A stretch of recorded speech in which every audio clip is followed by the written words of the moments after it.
Je m'appelle Damien Peladan, je suis historien, spécialiste d'histoire médiévale de l'Asie orientale.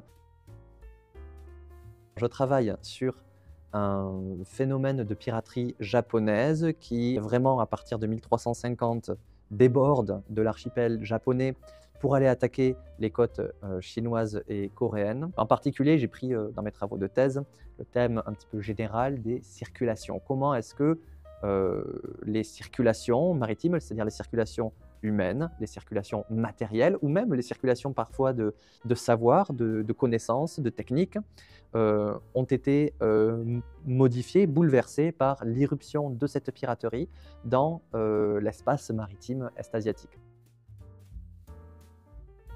Il y a un volet qui récompense les études sur la France au Japon et en langue japonaise, et un volet qui récompense les études sur le Japon en langue française. C'est dans ce cadre-là que j'ai été le lauréat de la 39e édition. Plus que la soutenance, quelque part, c'est la réception et de ce prix qui, pour moi, a vraiment marqué l'achèvement de mes travaux de thèse.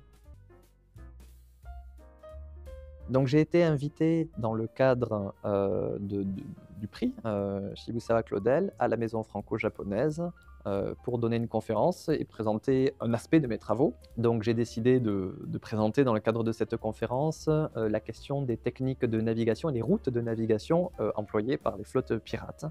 Entre 1350 et 1419. Comment est-ce que les routes employées par les pirates étaient-elles différentes de celles qui existaient auparavant? Comment est-ce que dans cette période-là, eh bien, toutes ces techniques et ces routes évoluent? Et je parlerai également un petit peu des navires employés par les pirates.